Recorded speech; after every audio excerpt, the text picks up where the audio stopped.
Hello everyone, welcome back. Please like and share the videos that I post and subscribe to my channel as I post interesting chess related videos regularly. You won't be disappointed.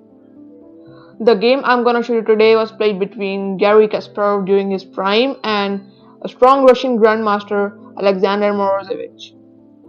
He has quite a satisfactory record against even Magnus Carlsen. And in this game you will witness Kasparov's brilliant attack and Morozevich's defense. I will not reveal the result of this game right now, but you will come to know it later. So Kasparov here has the white pieces and he opens with d4, the queen's pawn opening, e6, knight to f3 and knight to f6. It's pretty standard queen's pawn, c4 and d5. It gets converted, knight c3, d takes c4. It's already an interesting choice by Morozevich, and after e4 he decides to go bishop b4. For those who are new to chess and you might be wondering that what if white takes bishop takes c4? Actually black can play knight takes e4 and take advantage of the pin. As you can see, the bishop is pinning the knight to the king, so the black knight can't be taken. So after e4, bishop b4 and bishop g5, you can see that, sorry about that, after bishop g5 the white bishop is pinning this knight so that it can't take the e4 pawn, and now white is threatening to take the c4 pawn with excellent center control, and now black instantly challenges the center by playing c5. That's a good choice. Bishop takes c4, c takes d4 and knight takes d4. And now Morozevich plays queen to a5, targeting this c3 knight as well as the g5 bishop. So white has to take a decision, and he played bishop d2. And now castles by Morozevich have knight to c2, targeting the bishop. In these positions you usually don't want to give up the bishop, but Morozevich finds a brilliant idea. Bishop takes c3, bishop takes c3, and it seems that black is just losing a tempo, but he's not.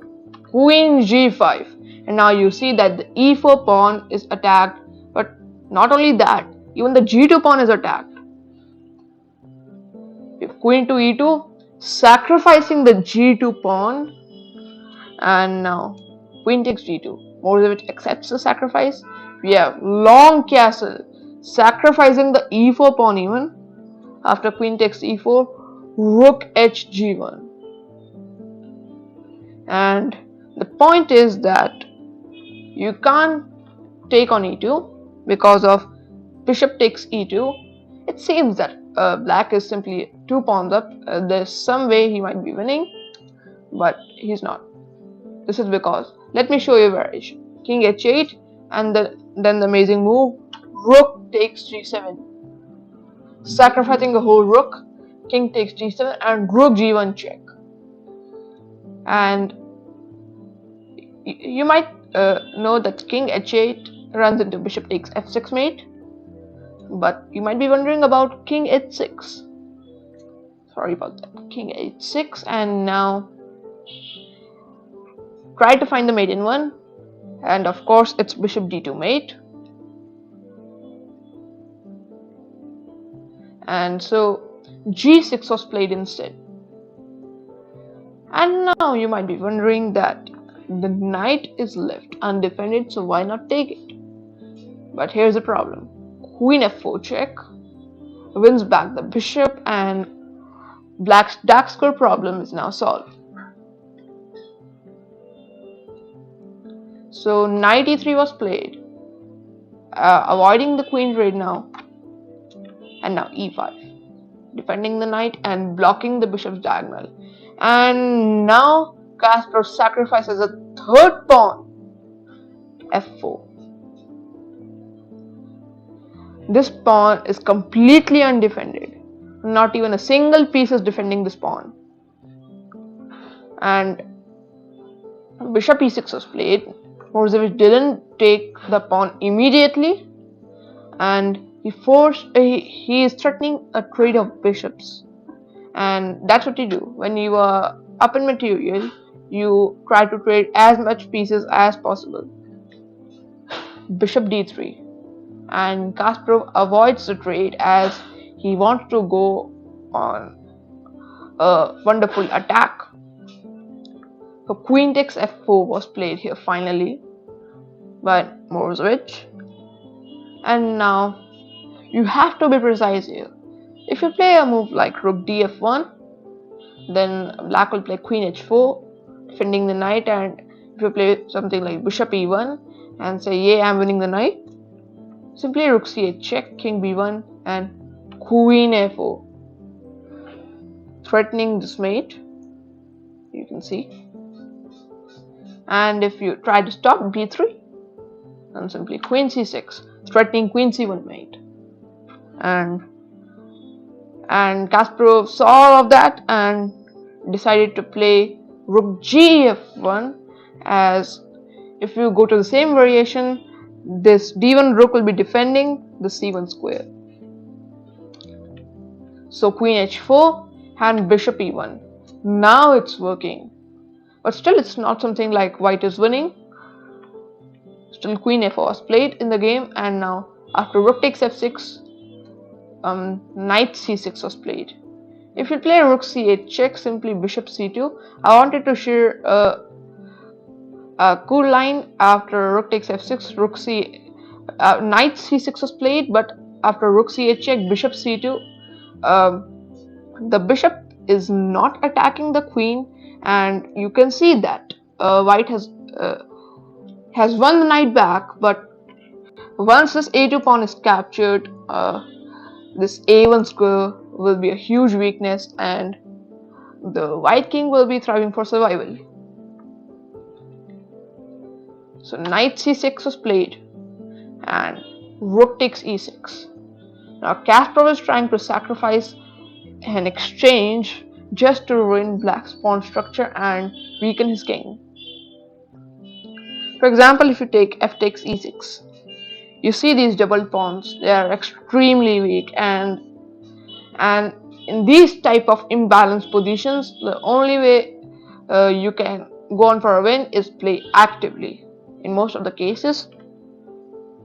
And here Morozevich played an amazing move, knight to d4, and now he wants to capture the rook using his knight only, so that his pawn structure is intact.